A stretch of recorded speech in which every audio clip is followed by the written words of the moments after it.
پروردگار عالم نے مقدر سے ہمیں مذہب اسلام عطا فرمایا۔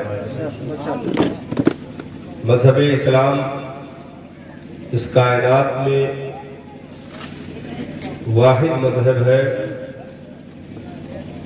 جس نے انسانیت کو جینے کا ہنر عطا کر دیا۔ اس زمین پر جہاں ساری پہچان ختم کر دی گئی تھی،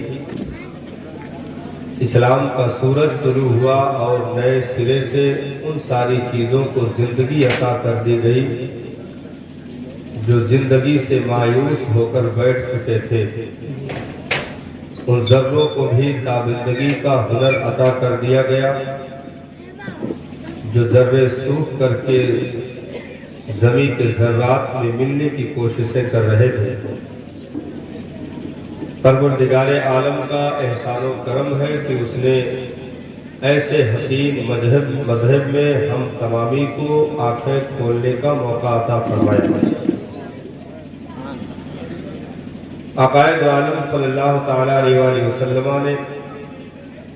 اس خاکدان گیتی پر قدم رنجہ فرمایا اور دین اسلام کا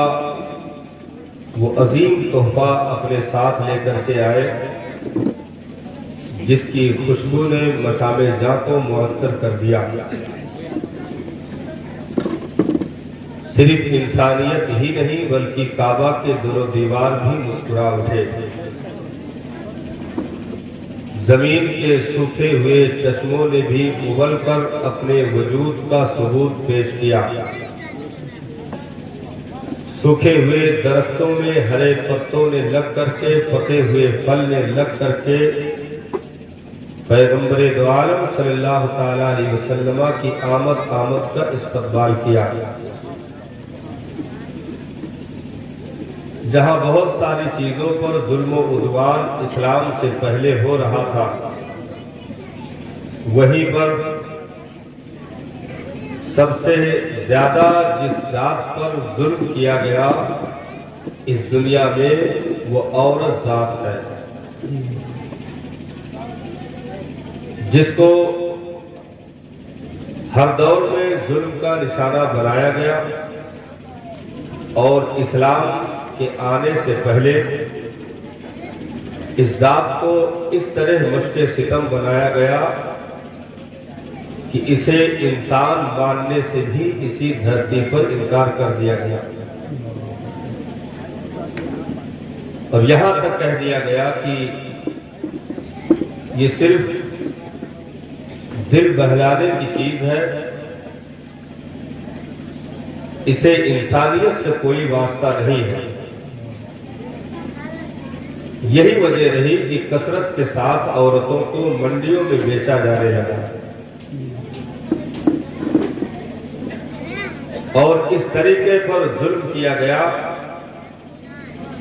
کہ منڈیوں سے خریدنے کے بعد صرف جب تک چہروں پر رونقیں باقی ہوتی انہیں سیج کی زینت بنایا جاتا اور اس کے بعد ٹھوکریں لگا کر کے چوکھٹ سے باہر کر دیا جاتا اور در بدر ٹھوکریں کھانے پر مجبور کر دیا جاتا۔ اس عورت کا نہ اپنا کوئی اس کا باپ ہونے کا نام دینے کے لیے راضی ہوتا، نہ اپنا اس کا کوئی بھائی کا نام دینے کے لیے راضی ہوتا، نہ اس کا کوئی شوہر ہوتا، نہ اس کے کوئی رشتہ دار ہوتے۔ جب تک کہ جوانی کی رمق چہروں پر باقی رہی انہیں منڈیوں میں دام لگائے گئے اور بیچے گئے اور جب بالوں میں سفیدی آ گئی، بڑھاپے نے انہیں گھیر لیا تو ایسے تاریک کمروں میں انہیں قید کر دیا گیا جہاں سے ان کی لاشوں کا بھی پتہ نہیں لگا۔ ایسے لاکھوں لاکھ عورتیں بیسمنٹ میں دم توڑ دی، ان کی ہڈیوں تک کا پتہ نہیں لگا۔ وجود اسلام سے پہلے یہ ساری چیزیں دہرائی گئی اور اس زمین پر وہ ظلم کیا گیا کہ پتے بھی کراہ اٹھے، زمین کے جانور بھی چیخ اٹھے، یہاں تک کہ باپ اپنے ہی کندھے پر سگی بیٹی کو اٹھا کر کے کمر جیسے گہرے گڑھے میں اتار کر پھر مرو مٹیاں اس زندہ بچی کے اوپر ڈالتا، مٹیوں کے وزن تلے وہ آہستہ آہستہ دبتی جاتی اور وہ ننھی چیخیں فضائے آسمانی میں بلند ہوتی، پھر ہمیشہ کے لیے خاموش ہو جاتی۔ جس مذہب میں ہم نے آنکھیں کھولی ہے، اس نے خاص کر اس ذات کو کیا دیا ہے، اس پہلو پر تھوڑی سی روشنی کہ آج عورت ہی اٹھ کر کے اگر مذہب اسلام کے خلاف بغاوت کرنے لگے معاذ اللہ، یہ عورت ہی اٹھ کر کے اسلام کے خلاف کورٹ میں رد داخل کر دے اور اس کے قوانین پر اپنی ناپاک انگلیاں اٹھانے کی ناپاک سازشیں رچے، اسلام کے خلاف کہنا تو دور کی بات، اگر دماغ میں بھی ایسے ناپاک خیال آئے تو اس کے وجود کو ختم ہو جانا چاہیے، اسے پھر زمین پر جینے کا کوئی حق نہیں ہے۔ جس نے اسلام کے خلاف علم بغاوت کو بلند کر دیا ہو یا اسلام کے خلاف نعرہ لگایا ہو، اگر دنیا کی کوئی بھی عورت آج ہی نہیں صبح قیامت تک اگر ایسی ناپاک حرکت کرنے کے لیے سوچتی بھی ہے تو آج ہی کا یہ معاملہ نہیں، قیامت تک اسے یہی سمجھا جائے گا کہ اس نے اسلام کے دریا سے ذرہ برابر بھی ایک چھینٹا اسے حاصل نہیں ہو سکا۔ اگر ایک قطرہ ایک چھینٹا بھی اسلام کو وہ سمجھ لیتی تو ہمیشہ زندگی بھر اس کے احسان تلے گردنیں اس کی جھکی ہوتی اور کبھی بھی اسلام کے خلاف ایک زبان سے کوئی کلمہ بھی نہ نکال پاتی۔ جس نے بھی ایسا کیا اس میں تو 99% ان کا مسلمان سے کوئی تعلق ہی نہیں ہے، اور 1-8% اگر ایسا کر بھی رہے ہیں تو یہ ان کی خطا نہیں، ان کے پاپی ماں باپ کی خطائیں ہیں جنہوں نے زندگی میں دنیاوی تعلیمات کو بطور زہر انجیکشن کے طور پر دے دیا اور اسلام سے ایک ذرہ برابر بھی اس کی زندگی کو قریب نہیں ہونے دیا۔ اگر ان کی ناپاک زبانیں کھلتی ہیں تو نہ مسلمانوں کا ان سے کوئی واسطہ ہے اور نہ اسلام کا ان سے کوئی واسطہ ہے، نہ قرآن و شریعت کا ان سے کوئی واسطہ ہے، کیونکہ اسلام سب سے پہلی بات تو یہ ہے کہ شروع سے نکال رہا، آج تک جبرن کسی کے کندھے پر یہ سوار نہیں ہوا۔ برسوں برس لاکھ رگڑتے لوگ مر گئے پھر بھی اسلام کی روشنی نہ پا سکے۔ ایک تو بہت حساس طبیعت کے مالکان کے کلیجوں میں اسلام اترتا ہے، اور جن کے کلیجوں میں سچائی کے ساتھ اتر جاتا ہے پھر وہ پوری زندگی انہیں کبھی ذلیل نہیں ہونے دیتا، کبھی رسوا نہیں ہونے دیتا، ہمیشہ ہر وقت سربلند رکھتا ہے۔ تو آقا دو عالم صلی اللہ تعالی علیہ وسلم نے جس ذات پر سب سے زیادہ ظلم و عدوان کے پہاڑ توڑے گئے، پورا کا پورا فوکس اسی ذات پر سرکار دو عالم صلی اللہ تعالی علیہ وسلم نے کر دیا، اور ایسے ویسے نہیں، جبکہ مکہ کا منتخب حسن ان کے قدموں پر نچھاور ہونے کے لیے تیار ہو، اہل مکہ انہیں سردار تسلیم کرنے کے لیے ہمیشہ کے لیے راضی ہو، اور ساری چیزیں دینے کے لیے، لیکن مصطفیٰ کریم نے سب سے پہلے اگر کسی خاتون کو اپنے عقد میں شامل کیا ہو تو وہ 2 شوہروں سے بیوہ خاتون حضرت سیدہ خدیجہ الکبریٰ کی مقدس ذات ہے۔ 2 شوہروں سے بیوہ خاتون نبی نے اپنے کنوارے پن کی عمر میں اس خاتون کے ہاتھ کو پکڑ کر کے دنیا کی پوری ہسٹریوں پر تھوک دیا اور ہر ایک کو آئینہ دکھا کر کے مکہ کی تاریخ سے پیغمبر نے صبح قیامت تک کے لیے انقلابی جملہ عطا کر دیا اور ارشاد فرمایا جس عورت کو تم انسان ماننے کے لیے بھی راضی نہیں ہو، جس عورت کو تم منڈیوں میں جواہرات کو لے کر کے خرید کر کے ان کی زندگیوں کو برباد کر رہے ہو، جن عورتوں کو اپنی سیج کا صرف زینت بنا کر گلی کوچوں میں ٹھوکریں کھاتا اور بھٹکتا پھرتا چھوڑنا چاہتے ہو، جس عورت کو تم زندہ ہی دفن کرنا چاہتے ہو، جس عورت کو شوہر کے چتا کے ساتھ زندہ جلانے کی ناپاک سازشیں رچتے ہو، جس عورت کو تم انسان بھی ماننے کے لیے راضی نہیں ہو، سنو پوری دنیا کا رہبر اس عورت کو اپنی محبوبہ کا خطاب دے چکا ہے، اور صرف یہی یہ شوہر ایک بیوی نہیں بلکہ قیامت تک پورے مسلمانوں کی یہ عورت ماں بن چکی ہے۔ نعرہ تکبیر، نعرہ رسالت، علامہ کمال الدین صاحب سے ملا۔ صرف محبوبہ کا سیج نہیں دیا بلکہ قیامت تک آنے والی نسلوں کے کی ماں بننے کا شرف عطا کر دیا میرے آقا صلی اللہ علیہ وسلم۔ اور سب سے بنیادی چیز یہ نبی یکے بعد دیگرے ازواج طاہرات کی تعداد ہے، اور آج جنہیں اسلام کے الف سے بھی جنہیں کیا جن کی نسلوں تک کو واسطہ نہیں ہے، وہ نبی کے اس تعداد ازواج پر بعد اللہ انگلی اٹھا کر کے اور اپنے نسلوں کی گندگی کا ثبوت پیش کرتے ہیں کہ اتنی شادیاں نبی نے کر لی، یہ کر دیا، وہ کر دیا۔ ہم نے کہا ذلیلو، اگر یہ دنیاوی خواہشات کا مسئلہ ہوتا تو نبی کے قدموں میں ایران کی شہزادی بھی لوٹنے کے لیے تیار ہے۔ اگر دنیاوی خواہشات کا مسئلہ ہوتا تو سب سے پہلی بات تو یہ کہ بیوہ خاتون سے شادی، اور دوسری سب سے تاریخی چیز یہاں موجود ہے کہ مصطفیٰ جان رحمت نے جب تک حضرت سیدہ خدیجہ باحیات رہی نبی نے دوسرا نکاح نہیں فرمایا۔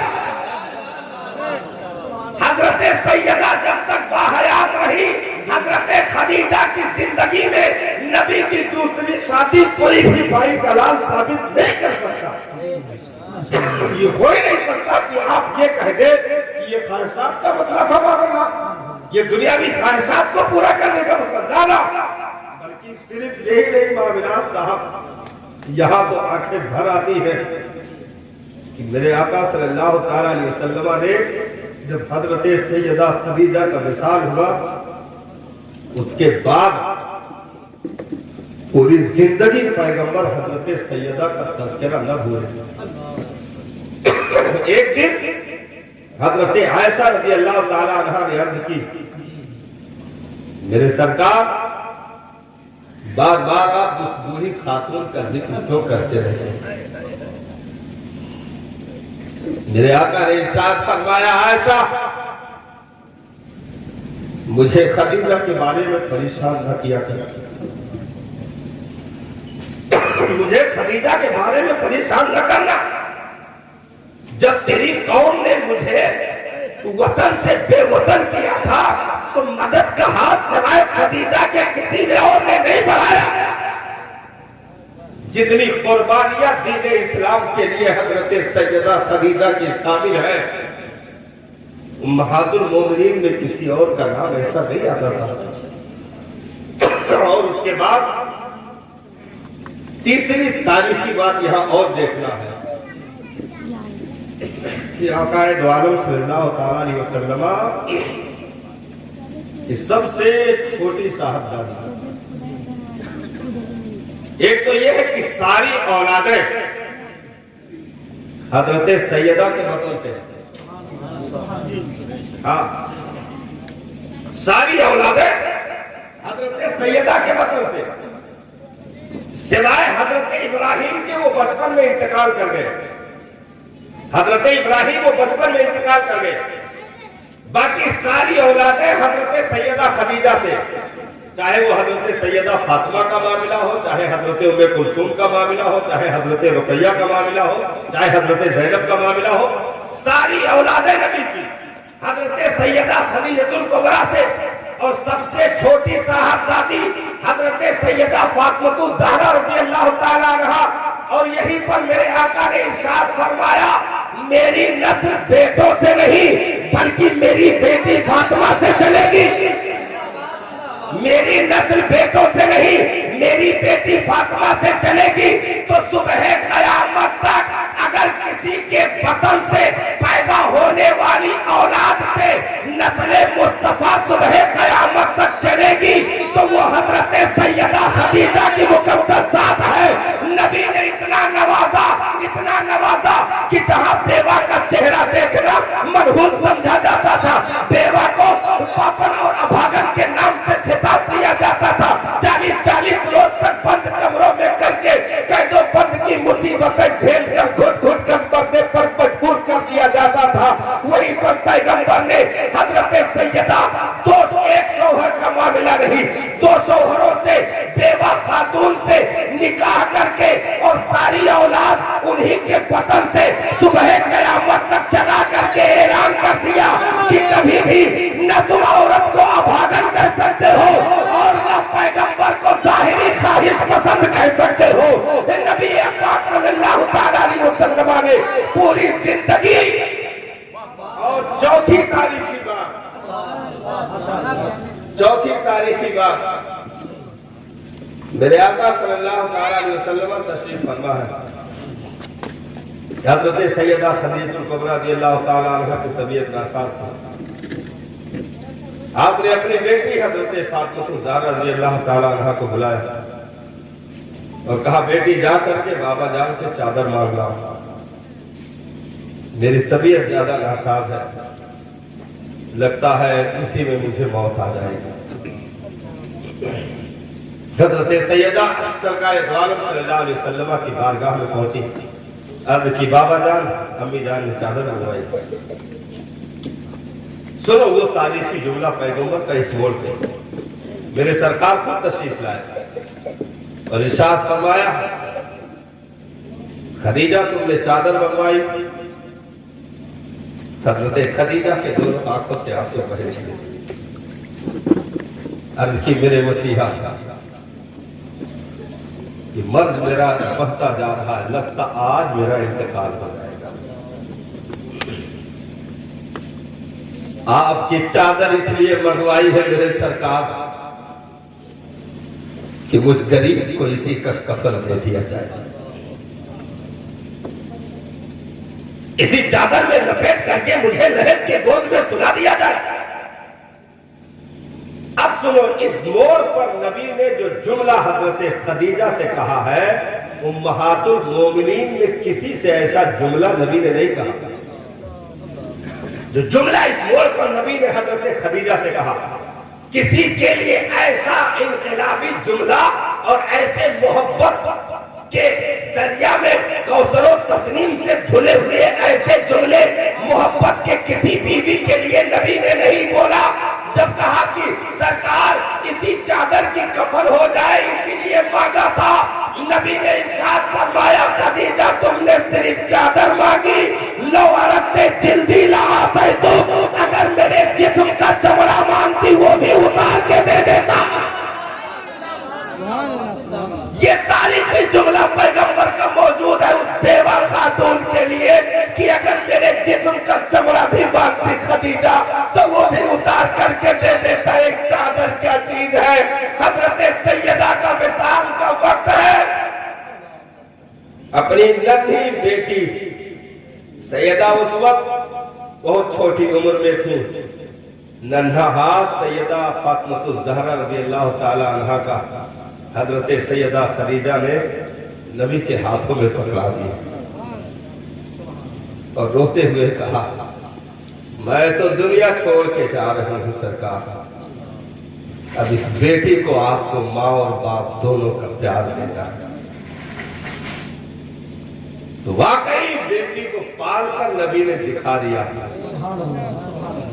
بچپن میں ماں دنیا سے رخصت ہو گئی، ماں اور باپ دونوں کا کردار نبھا کر کے پیغمبر نے ایسے ویسے نہیں پرورش کی، بلکہ کریم آقا نے ارشاد فرمایا فاطمہ تو بضعۃ منی، میری بیٹی فاطمہ میرے جگر کا ٹکڑا ہے، سبحان اللہ، میری بیٹی فاطمہ میرے جگر کا ٹکڑا ہے، اور ارشاد فرمایا الفاطمہ تو سیدہ عالمہا، میری بیٹی تمام کائنات کے عورتوں کی سردار ہے، اور ارشاد فرمایا میری بیٹی فاطمہ جنتی عورتوں کی سردار ہے، اور حوران جنت میں سے ایک حور ہے میری بیٹی۔ اور ایسے ویسے نہیں پارا صاحب، بلکہ صحابہ کا انجمن ہوتا، میرے سرکار تشریف فرما ہوتے، چادر مبارک بچھی ہوتی، صحابہ ارد گرد بیٹھے ہوتے، اتنے میں حضرت سیدہ کسی ضرورت کے تحت تشریف لے آتی، میرے سرکار دیکھتے ہی اٹھ کر کھڑے ہو جاتے اور اپنی بیٹی کے لیے چادر خالی کر دیتے، اور جیسے پہنچتی میرے آقا دونوں دستے مبارک کو اپنے لبوں سے چوم لیتے اور پیشانی کو بوسہ دیتے، اپنے بغل میں بٹھاتے، بہت دیر تک خیریت ہوتی رہتی، جب بیٹی جانے لگتی تو بابا جان کے دستے مبارک کو چوم کر واپس چلی جاتی، وقت گزرتا رہا، جب مولا علی سے شادی طے ہو گئی، حضرت سیدہ دلہن کے جوڑے میں ملبوس ہوئی، آقا دو عالم صلی اللہ تعالیٰ علیہ وسلم کھڑے گئے، آنکھوں میں آنسو بھرائے، بیٹی روتے ہوئے باپ کا چہرہ دیکھنے لگی۔ یہ گھڑی بہت مشکل کی ہوتی ہے صاحب، جب ایک بیٹی اپنے گھر سے ودا ہوتی ہے، بہت مشکل بہت کٹھن کا وقت ہوتا ہے، اور بوڑھے ماں باپ سے پوچھو تو صحیح کہ بیٹی کی ڈولی کو کندھا دینا کیسا ہوتا ہے، جو آنگن کی چڑیا کہی جاتی تھی، جسے آنگن میں چہچہاتا ہوا ہر وقت ماں باپ دیکھتے تھے، کہیں سے آتے تھے، چار چار بیٹے ہو، بہو بھی ہو، ساری چیزیں ہو، لیکن باپ بھی آئے تو بیٹی کو آواز دیتا ہے، ماں بھی ہو تو بیٹی کو آواز دیتی ہے۔ باپ کے شفقتوں کی انگلیاں پکڑ کر کے جس بیٹی نے اپنے عمر کے حصے گزارے ہو، ماں کے ٹھنڈے آنچلوں کے سائے تلے چھپ کر کے جس بیٹی نے اپنی زندگی کی ٹھنڈی سانسیں لی ہو، بہت مشکل ہوتا ہے صاحب، 16-17 سال تک جس بیٹی کو اپنا پورے جگر دے کر کے پروان چڑھایا ہو، دوسرے چوکھٹ پر بھیجنا یہ بڑے جگر کا کام ہوتا ہے۔ بڑے نادان ہیں وہ لوگ جو ایسی محبتوں کا خون کرتے ہیں، اور ابھی ڈولی آئے 2-4 دن بھی نہ گزرے ہو کہ اسی بیٹی کے منہ پر تماچے لگانا شروع کر دیتے ہیں، اور دنیا بھر کے تانے دے کر کے اس کی زندگی کو دوبھر بنا دیتے ہیں، یہاں تک کہ بہت سارے پیپروں میں بہت پہلے خبر چھپ چکی صاحب کہ فلاں کے گھر فلاں بیٹی نے پھانسی کا پھندا گلے میں ڈال کر اپنے آپ کو موت کے حوالے کر دیا۔ ایسے جگر کے ٹکڑوں کو جبکہ وقت رخصت ایک بیٹی ماں کے آنچل سے چھپ کر کے رو لیتی ہے تو دل کو کچھ سکون پہنچتا ہے، باپ کے کندھے پہ سر رکھ کے رو لیتی ہے تو دل کو کچھ سکون پہنچتا ہے، ماں بھی فرتے جدائی سے بے ہوش ہوتی ہے، باپ بھی غموں کے آنسوؤں کو دور چارپائی پر کونے پر بیٹھ کر کے سر جھکا کر کے اور غموں کے آنسوؤں کو پی رہا ہوتا ہے، دنیا اور تماشوں میں ملوث ہوتی ہے، لگی ہوتی ہے، لیکن باپ کو صرف اپنی بیٹی کا خیال ہوتا ہے۔ تو ایسے وقت میں اگر ماں کے آنچلوں سے چھپنا نصیب ہو جائے تو بیٹی کے لیے بہت بڑی ہمت کی چیز ہوتی ہے. لیکن آج سیدہ نے پلٹ کر دیکھا صاحب، صحابہ کی عورتیں بھی جمع ہے، صحابہ بھی اکٹھا ہے، لیکن اس بھیڑ میں اگر کوئی نہیں ہے تو اپنی سگی ماں موجود نہیں ہے. حضرت سیدہ کا دنیا سے چلے جانا، انتقال کر جانا حضرت فاطمہ الزہرا رضی اللہ تعالیٰ عنہا کے لیے کتنا بڑا صدمہ تھا صاحب، کتنا بڑا صدمہ تھا کہ آقا دو عالم صلی اللہ تعالیٰ علیہ وسلم کو بھرائی ہوئی آواز کے ساتھ بابا کو صدا دے رہی ہیں اور بھیگی پلکوں کے ساتھ بابا کے چہرے کو دیکھ رہی ہیں. میرے قریب آقا نے اپنی بیٹی کی نگاہوں کو پڑھ لیا اور ارشاد فرمایا میری بچی غم نہ کرنا، میری بیٹی فکر نہ کر، تو میرے چوکھر سے جا رہی ہے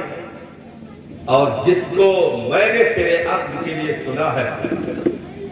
میں نے تجھے جس کے نکاح میں دیا ہے، میری بیٹی کائنات میں اسے سب سے بہتر سمجھا گیا ہے، اسی لیے تیرے نکاح میں دے دیا گیا، جس کو پروردگار عالم نے بھی پسند فرمایا ہے. تو میرے آقا صلی اللہ تعالیٰ علیہ وسلم نے بیٹی کو رخصت کیا. اس کے بعد بھی صاحب باپ کا دل تڑپ رہا ہے. کچھ دیر کے بعد سرکار خاتون جنت کے چوکھٹ پہ خود پہنچ گئے کہ بہت قریب تھا گھر، مسجد نبوی سے لگا ہوا. میرے آقا صلی اللہ تعالیٰ علیہ وسلم اپنی بیٹی کے چوکھٹ پہ گئے اور اس آواز دی، حضرت خاتون جنت و مولا علی باہر آئے. میرے آقا نے ارشاد فرمایا ذرا ایک پیالہ پانی لایا جائے. پانی پیالے کا حاضر کیا گیا. میرے کریم آقا نے اس پانی پر کچھ دعا پڑھی اور اس کے بعد خاتون جنت کے جسم سے چھڑکاؤ کیا، مولا علی کے جسم سے بھی چھڑکاؤ کیا اور کہا یہ پانی دونوں لوگ تھوڑا تھوڑا پی لو. اسی چوکھٹ پہ کھڑے ہو کر میرے پیغمبر نے برکت کی دعائیں مانگی. اور یہی نہیں صاحب کی رخصت کر دی ہے اس کے بعد بھول گئے ہو، لا لا، راتوں کی تاریکیوں میں صاحب پیغمبر نے اس چوکھٹ کے گرد طواف کیا ہو اور وقت سحر اٹھ کر کے تہجد کے وقت ہی اٹھ کر کے خاتون جنت کی چوکھٹ تک پہنچ کر نبی اے اہل بیت اٹھو نماز کے لیے اٹھ جاؤ، نبی جگاتے رہے. پوری پہرے داری، یہاں تک کہ حضرت سیدہ کی گود میں امام حسن مصطفیٰ کی جلوہ گری ہوئی نبی کے گود میں لا کر دیا گیا. میرے سرکار نے لعاب دہن ڈالا، زبان مبارک چسائی اور اس کے بعد کہا علی کیا نام رکھا؟ علی کی سرکار کے ہوتے ہوئے میں کون ہوتا؟ میرے آقا نے کہا پھر میں بھی رب کے حکم کا انتظار کروں گا. اتنے میں حضرت جبریل امین آئے اور جنتی ناموں میں سے ایک نام حضرت ہارون علیہ السلام کے بیٹوں کا جو پہلی تاریخ میں نام ہو چکا تھا، ان میں شفیر و شفر جو نام سریانی میں کہا جاتا اور جنت میں عربی میں اس کا نام حسن و حسین ہوتا گئے. یہ نام پوشیدہ کر کے جنت میں چھپا کر کے رکھا گیا تھا. حضرت جبریل نے آ کر کے عرضی لگائی سرکار رب کا حکم یہ ہے اس بیٹے کا نام حسن رکھا جائے. اور اس کے بعد ایک سال کے بعد دوسرے بچے کی آمد ہوتی ہے. تو کیا نبی اس چوکھٹ کو بھول گئے؟ نہ نہ، بلکہ آقا نے ارشاد فرمایا میں نے اپنی جرأت و ہیبت ان دونوں شہزادوں کو عطا کر دی اور ارشاد فرمایا میرا آدھا بدن حسن مجتبیٰ کی ذات ہے اور آدھا بدن حسین آدم کی مقدس ذات ہے. اور ارشاد فرمایا الحسن والحسین سیدہ شباب اہل الجنہ، حسن و حسین جنتی جوانوں کے سردار ہیں. اور ارشاد فرمایا یہ میرے دنیا کے دو پھول ہیں، انہیں میں چوما بھی کرتا ہوں اور سوکھا بھی کرتا ہوں. بلکہ راتوں کی تاریکیوں میں اگر یہ بچے رو دیتے تو پیغمبر اپنے بستر کو چھوڑ کر خاتون جنت کی چوکھٹ پر تشریف لے جاتے اور جا کر کے ارشاد فرماتے بیٹی ان شہزادوں کو نہ رلایا کرو، ان کے رونے سے مجھے تکلیف ہوتی ہے۔ تو اس بیٹی سے دو عظیم شہزادے جنہوں نے پوری دنیا میں ملت کی آبرو رکھ لی اور جن کے گردن پہ اسلام نے چل کر سفر کیا، خاتون جنت سے آخری پیغمبر کی نسل مبارک کا چلنا بیٹی سے،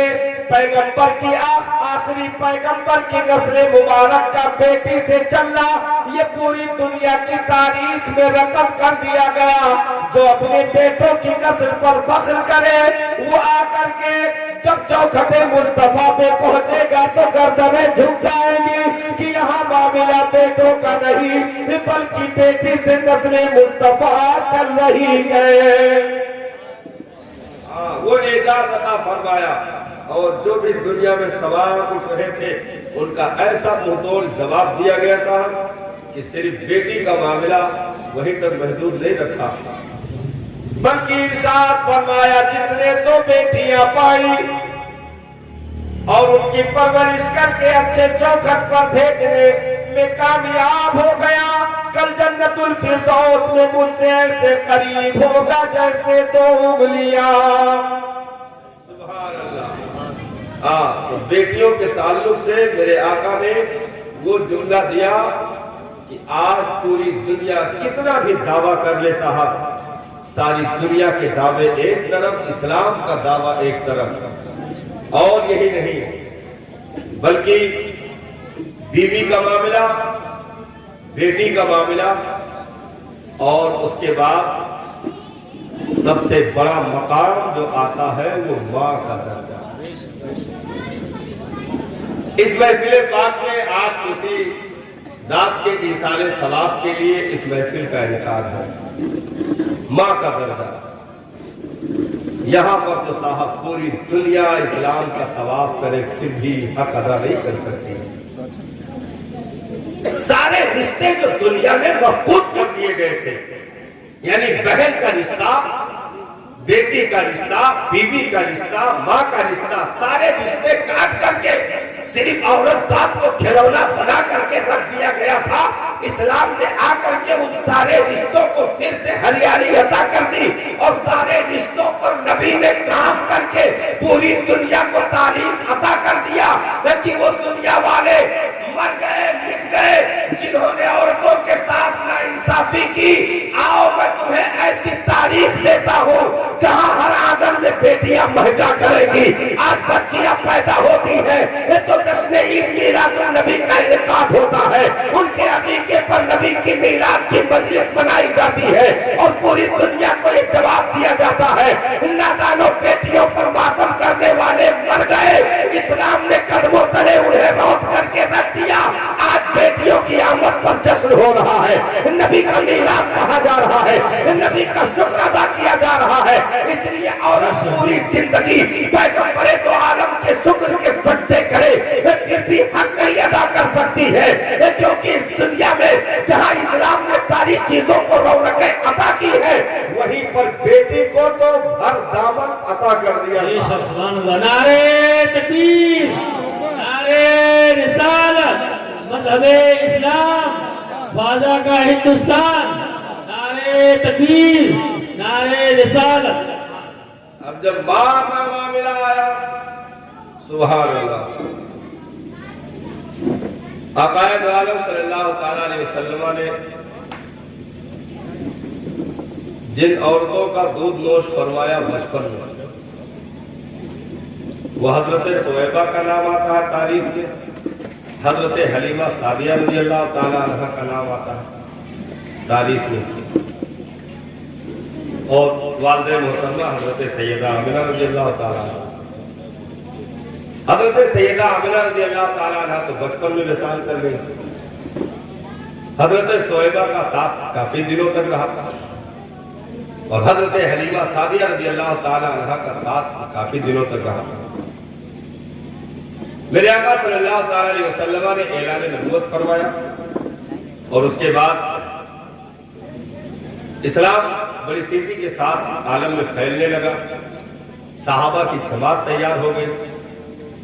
اور اب چونکہ صحابہ تو 40 سال کے بعد بنے،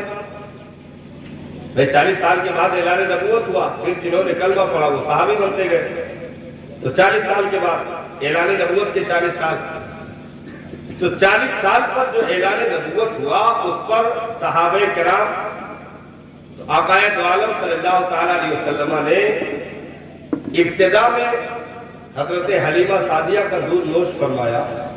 اور صحابہ 40 سال کی بات، اب صحابہ تو نہیں پہچانتے تھے، میرے آقا صلی اللہ تعالیٰ علیہ وسلم ایک دن صحابہ کے جھرمٹ میں تشریف فرما تھے، اتنے میں ایک بوڑھی خاتون دور سے آتی دکھائی دی، میرے آقا صلی اللہ تعالیٰ علیہ وسلم نے دیکھا تو اٹھ کر کھڑے ہو گئے، سبحان اللہ، اور صرف اٹھ کر کھڑے نہیں ہوئے، جب وہ خاتون قریب آ گئی میرے سرکار نے چادر مبارک جھاڑ کر کے بچھایا اور عزت سے انہیں وہ چادر پہ بٹھایا، اور دور بغل دو زانو ہو کر میرے سرکار تشریف فرما ہوئے، اللہ اکبر۔ صحابہ کی انجمن لگی ہوئی، سب حیرت سے دیکھ رہے ہیں یہ معاملہ کیا ہے، ساری کائنات تو نبی کا احترام کرے، عزت کرے، ان کی عظمت میں کھڑی ہو جائے، یہ کون خاتون ہے جس کے لیے نبی کھڑے ہو گئے؟ تو صحابہ، بھائی نبی کھڑے ہوئے تو صحابہ بھی کھڑے،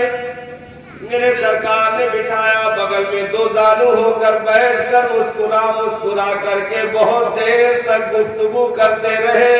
اور مزاج پوچھتے رہے، خیریت معلوم کرتے رہے، صحابہ بھی نیت باندھے سب قطار میں کھڑے ہوئے، یہ منظر دیکھ رہے اور سمجھ نہیں پا رہے کہ معاملہ کیا ہے، یہ خاتون کون ہے؟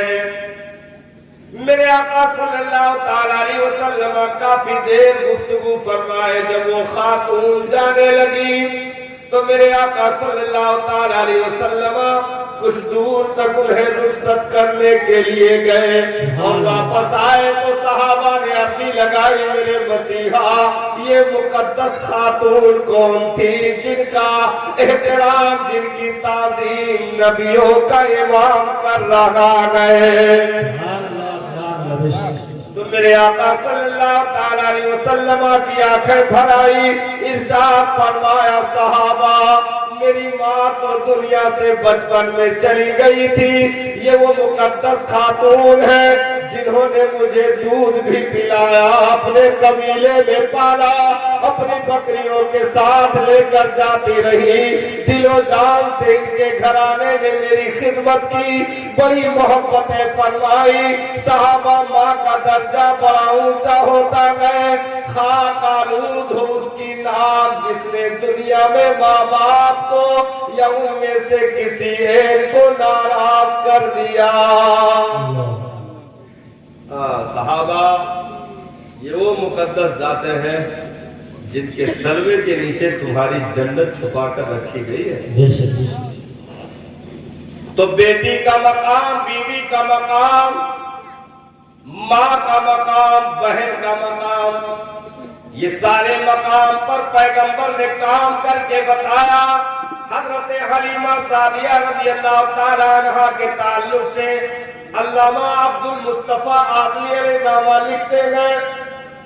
کہ میں جب حج کے لیے گیا، اس دور میں اب تو کافی تبدیلی آئی، لیکن اس دور میں کہتے ہیں میں حج کرنے کے لیے گیا تو جنت البقیع شریف میں حاضری ہوئی، جنت المعلیٰ میں حاضری ہوئی،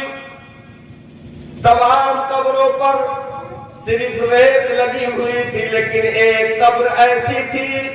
جس پر کافی ہری گھاسیں لگی ہوئی تھی، اور میں اپنے تمام مریدین متوسرین کے ساتھ قبرستان حاضری کے لیے گیا ہوا تھا۔ میں نے جو کہ تاریخ دیکھی تھی ان لوگوں سے پوچھا کیا تم پہچانتے ہو یہ قبر کس کی ہے جس پر ہری گھاسیں جمی ہے؟ کہا سرکار آپ ہی بتائیں ہمیں معلوم نہیں۔ آپ کہتے ہیں کہ میں نے کہا یہ حضرت حلیمہ سعدیہ کی قبر مبارک ہے، انہوں نے دودھ سے مصطفیٰ جان رحمت کو سیراب کیا تو رب نے قیامت تک کے لیے رحمت کے پانی سے حلیمہ کو سیراب کر دیا۔ وہ مقام ماں کا صاحب ایک رضائی ماں کی عزت و احترام کر کے پیغمبر نے بتا دیا کہ جب رضائی ماں کی عزت و تکریم کا یہ عالم ہے تو حقیقی ماں کی عزت و تکریم کا عالم کیا ہے؟ بہت بدقسمت ہے وہ اولادیں جو جوانی کے ہنر پن میں اور چند واہیات باتوں میں آ کر کے ماں باپ کو درگزر کرتے ہیں، اور ماں باپ دیکھیے بڑھاپے میں آنے کے بعد بچپنے واپس آ جاتے ہیں تو وہ کچھ مزاج کے خلاف بھی باتیں کریں گے، کچھ چڑچڑے مزاج کے بھی ہو جائیں گے، کچھ کڑوی باتیں بھی ان کے زبان سے نکلیں گی۔ یا اب بھائی دیکھیے وہ جس دور میں جی رہے ہیں، آپ جس دور میں ہیں وہ دور دونوں میچ تو کر نہیں سکتے۔ بھائی ان کی عمر 90 سال کی ہو رہی ہے تو 90 سال انہوں نے یہاں پر دیکھ لیا، تو ہم 90 سال کا تجربہ وہ ساری چیزیں اپنے دماغ میں وہ پرانی چیزیں رکھے ہوئے، اور تم آج ملٹی میڈیا کے دور میں پیدا ہوئے تو بہت ساری چیزیں بدل گئی۔ جن راستوں پر چل کر کے انہوں نے کئی چپل گھس دیے نا، ان راستوں پر صاحب دامت تو بہت سالوں کے بعد پڑے۔ تو آپ سوچ رہے ہیں کہ ملٹی میڈیا دور سے ہم ان کے خیال کو میچ کر دیں، اور یہ آپ کی بھول ہے، آپ مر جائیں گے ایسا نہیں کر سکتے۔ آپ سوچتے ہیں جیسے نئے دور کے اعتبار سے ہم جوانی میں سوچ رہے ہیں، جتنی تیزی کے ساتھ ہم سوچ رہے ہیں، جتنی تیزی کے ساتھ ہم فیصلہ کرنے جا رہے ہیں، اتنی تیزی کے ساتھ یہ بھی فیصلہ کریں، اتنی ہی تیزی کے ساتھ یہ بھی دماغ چلائے، یہ میچنگ نہیں ہو پاتی تو اولادیں ماں باپ سے بیزار ہو جاتی ہے، ان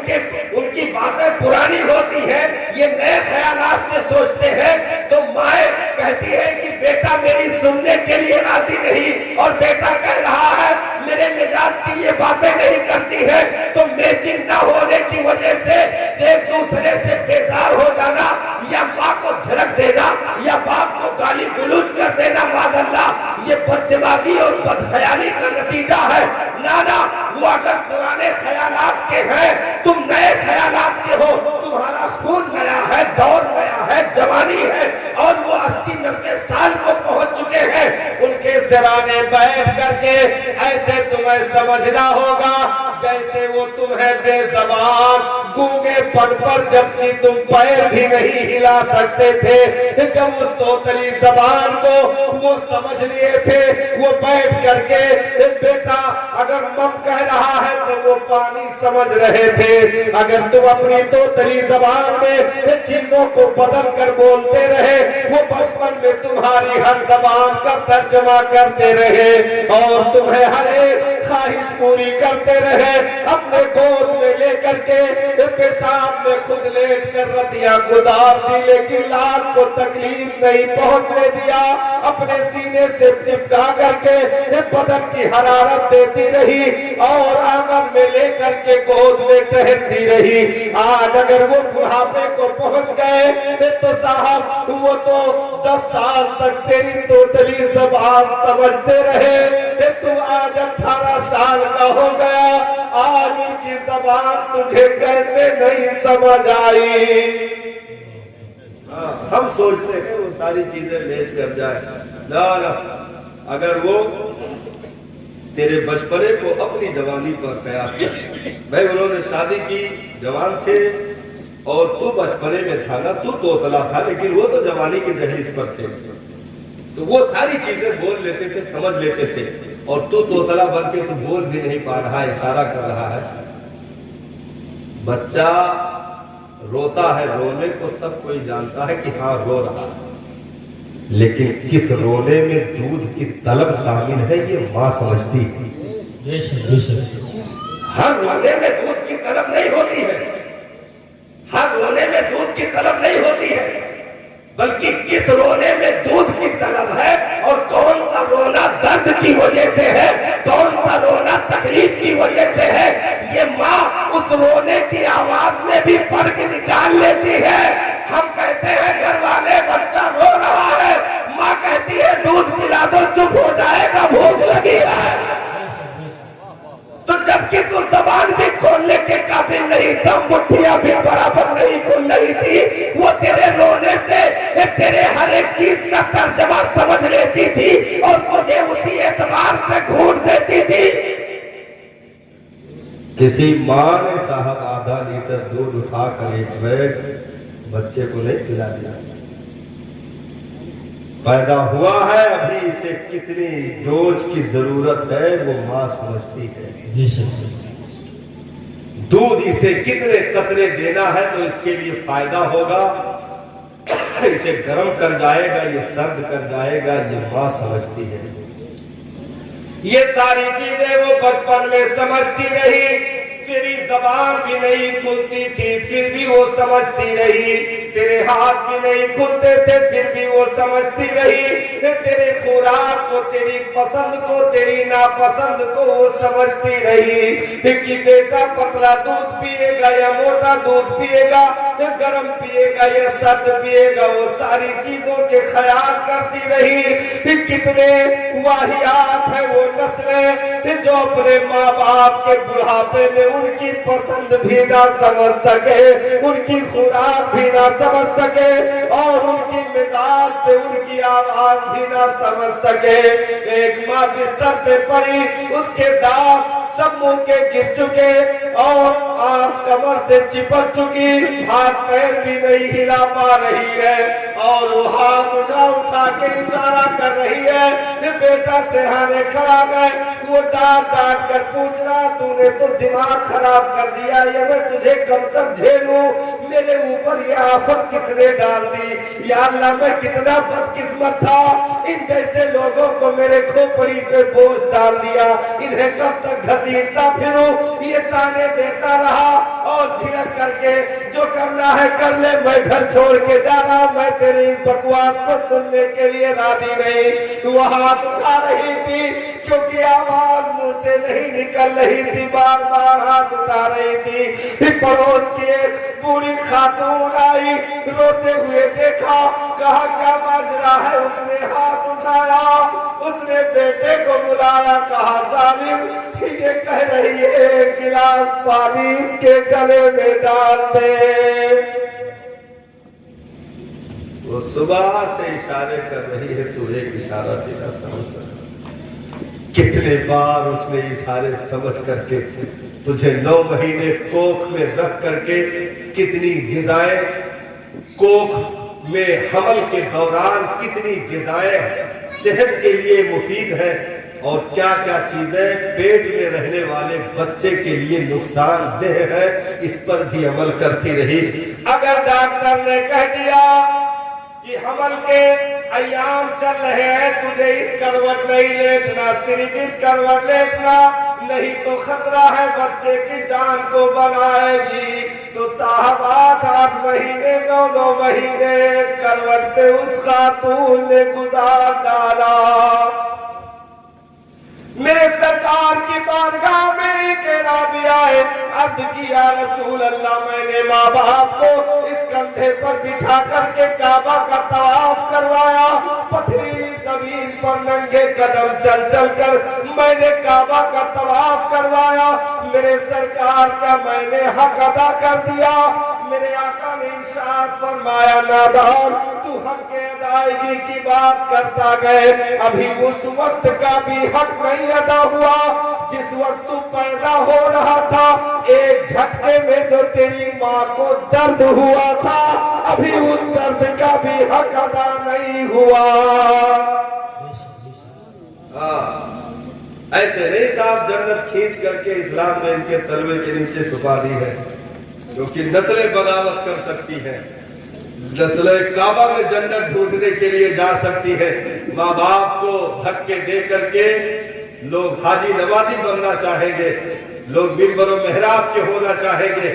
لیکن اسلام نے ان جگہوں پر ان کی جنت نہیں چھپائی، بلکہ انہی بوڑھی ماں کے تلوے کے نیچے ان کی جنت کو چھپا دی کہ 50 کعبہ کا حج بھی تجھے جنت نہیں دلا سکتا جب تک کہ بوڑھی ماں کی رضا تجھے نہ مل جائے گی۔ حضرت بایزید بستامی علیہ الرحمہ نے ایک مرتبہ اپنی والدہ سے عرضی لگائی، ماں میرے اوپر 2 حق ہے، ایک تو تیرا حق ہے، ایک تو رب کا حق ہے، اب دونوں کی ادائیگی مجھ سے کما حق ہو نہیں پاتی، ایسا کر تو اپنا حق معاف کر، تو میں صرف رب کی حقوق کی ادائیگی میں لگ جاؤں تاکہ کما حق اسی کو ادا کر لے جاؤں۔ ماں بڑی رحم دل ہوتی ہے، بازار سے ماں آئے تو آنچلوں کے کونوں میں بھی بچوں کے لیے کچھ بندھے ہوتے ہیں، لیکن وہی بیٹا مارکیٹ سے لوٹ کر آئے اور تھیلا صرف بیوی کے آگے اٹھا کر پھینک دے،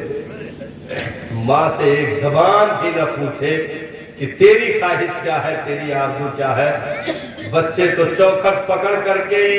ماں کے آنے کا انتظار کرتے رہے کہ بازار سے آئے گی تو میرے پسند کی مٹھائی یا اور کوئی کھلونا لے کر کے آئے گی۔ ایسے ہی بوڑھے ماں باپ کو بھی انتظار ہوتا ہے، بیٹے کو پسند اور ناپسند کا خیال رکھتے ہوئے اگر وہ مارکیٹ سے گھر آ رہا ہے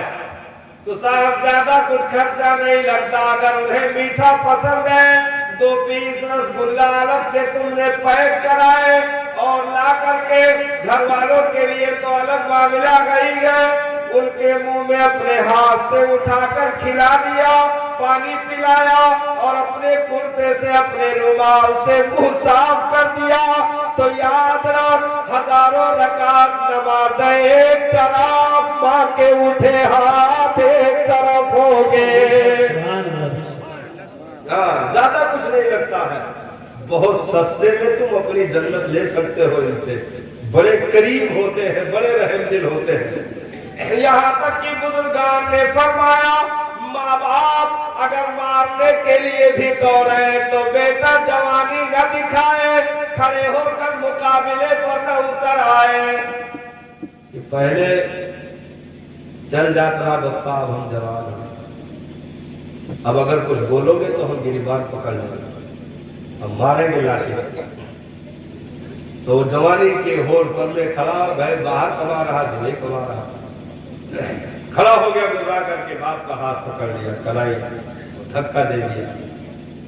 اور کہا وہ اور دور تھا جب تم ڈنڈے اٹھاتے تھے، اب تم نہیں اٹھا سکتے۔ یہ کر کے تم نے کوئی گاما پہلوان کے آگے اپنا نام نہیں لکھوا لیا، بلکہ جہاں دنیا کے ذلیلوں کا نام لکھا جائے گا اس میں سب سے نیچے تمہارا بھی نام درج کیا جائے گا۔ اگر انہوں نے غصے میں آ کر کے ڈنڈا اٹھا دیا یا اور کوئی اور بول بکنے لگے، صحیح اور نیک اور صالح اولاد کا کام یہی ہے کہ سامنے کھڑا ہو جائے، ابا اگر مارنے سے غصہ ٹھنڈا ہوتا ہے تو لو چاہو ڈنڈا جتنا چاہو پیٹ لیو، تو وہ ڈنڈا ادھر پھینکے گا، گلے لگا لے گا، کہے گا دادا تجھے کون مارنا چاہتا۔ بچپن میں پورے محلے والوں سے لڑ جاتا تھا اگر کوئی تجھے ایک کنکر بھی اٹھا کر کے تیرے اوپر پھینکتا۔ ماں باپ اگر غصے میں ہو، ناراض ہو اور مارنے ہی سے ان کا غصہ ٹھنڈا ہو جائے تو علماء نے بیان کیا اگر جوتے بھی مارے تو جتنے جوتے پڑے اولاد کے درجے اتنے بلند ہو جاتے گئے، اور دنیا میں کوئی بھی تمہیں تانا نہیں دے سکتا۔ صاحب اگر ہوٹل پہ کوئی گالی دے دے تو یہ ایک انسلٹ کا معاملہ بنتا ہے، کوئی بھی تانا دے سکتا ہے، ایسے نہ ہوتے تو تمہیں فلانے گالی دے دیتے، لیکن ماں باپ کا معاملہ ایسا ہے کہ دنیا میں کوئی مائی کا لال تانا نہیں دے سکتا اور یہ نہیں کہہ سکتا تم ایسے نہ ہوتے تو تمہاری ماں تجھے مار دیتی، کوئی تانا دے ہی نہیں سکتا ہے۔ ہاں، کیونکہ یہاں صرف عزتیں ملتی ہیں۔ ایسے نہیں کہا گیا کہ اگرچہ وہ تمہیں گھر سے بھی نکل جانے کے لیے کہے تو چپ چاپ نکل جاؤ، یہ نہ پوچھو کہ کیوں نکلنے کے لیے کہا جائے۔ اور ماں باپ کا معاملہ اپنی اولادوں کے ساتھ جو نیک سیرت، جو ساری چیزیں اپنانا ہے، وہ تو اسلام نے تعلیم دی ہے کہ ماں باپ کو اپنی اولادوں کی پرورش کیسے کرنی ہے۔ اگر ماں باپ اسلامی روشنی میں اپنی اولادوں کی پرورش کر لے جائے تو کسی تقریر کی ضرورت نہیں پڑے گی، وہ اولادیں خود بخود ان کے تلوے چومنے لگے گی۔ ہاں، اگر اولادیں بگاڑی جو ہے بگڑ جاتی ہے یا بگاڑ کی چوکھٹ تک پہنچ جاتی ہے تو اس میں ماں باپ کے بھی قصور شامل ہوتے ہیں، کیونکہ بچپن میں ہم نے تعلیمات اسلام سے دور کر دیا اور ہم نے دوسری چیزوں پر لے جا کر ڈال دیا، زندگی برباد ہو گئی، اس کے بعد ہمیں ہوش آیا۔ ایسا نہیں ہے، جہاں اولادوں کے لیے حکم ہے وہی ماں باپ کے لیے بھی حکم ہے کہ آقا نے ارشاد فرمایا جب 7 سال کے ہو جائیں تو انہیں نماز کا حکم کر دو، 10 سال کے ہو جائیں تو سختی کے ساتھ ان سے نماز پڑھواؤ۔ جو 7 سال میں جھکنا سیکھ لے گا وہ 18 سال میں کبھی روگردانی نہیں کر سکتا۔ جو 7 سال میں رب کے حضور جھکنا سیکھ جائے گا وہ 18 سال میں مسجد میں جانے میں شرم محسوس نہیں کرے گا، بلکہ یہاں تک اس کے کلیجے میں بس جائے گا کہ مر جانا تو گوارا کرے گا لیکن اپنے اسلام کے قانون سے پھرنا گوارا نہیں کرے گا۔ حضرت باعزید بسطامی نے عرضی لگائی، ماں نے قبول کر لیا، کہا ٹھیک ہے بیٹا جاؤ، میں اجازت دیتی ہوں، جاؤ تم رب کے حقوق کی ادائیگی میں لگ جاؤ، میں اپنا حق تمہیں معاف کرتی ہوں۔ حضرت باعزید بسطامی چلے گئے، صحرا میں ذکر و اذکار میں لگ گئے اور کافی عرصہ گزر گیا۔ ایک دن آپ بستان سے ہو کر کے گزر رہے تھے، کہیں اور جانا تھا، تو جب شہر سے گزرنے لگے تو سوچا کہ بہت دن ہو گیا ماں سے ملاقات نہیں ہوئی، نہ ملاقات تھا۔ رات کا آدھا حصہ گزرا ہوگا، حضرت باعزید بسطامی اپنے گھر کی چوکھٹ پہ پہنچے تو آہٹ محسوس کی کہ ماں تہجد کے لیے اٹھ چکی ہے۔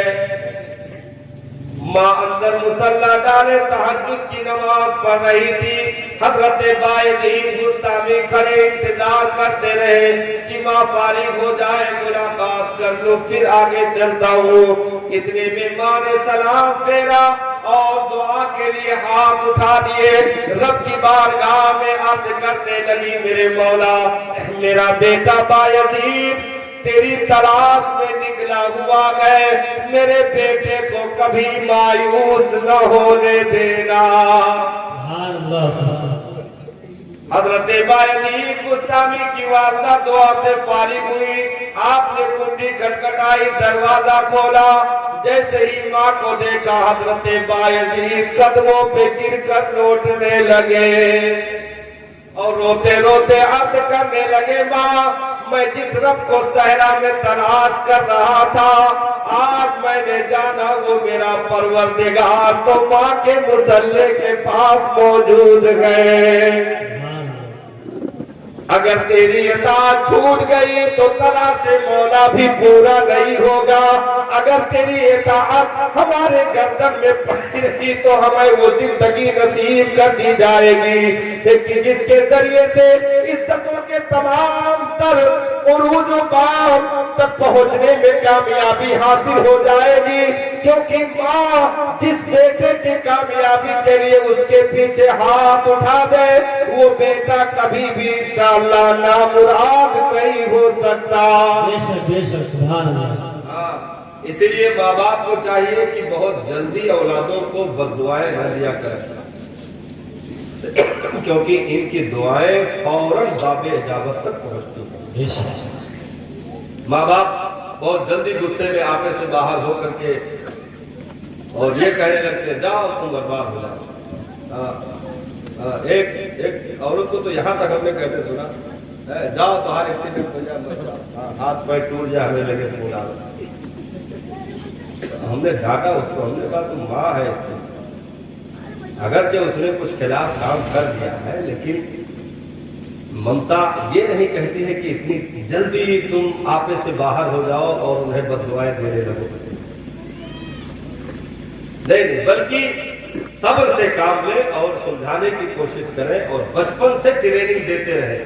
اولادوں کو, نسلوں کو بچپن سے ٹریننگ دیتے رہیں. انشاءاللہ کبھی یہ نوبت آئے گی ہی نہیں. انہیں سب سے پہلے اللہ و رسول کا فرما بردار بنا دیں.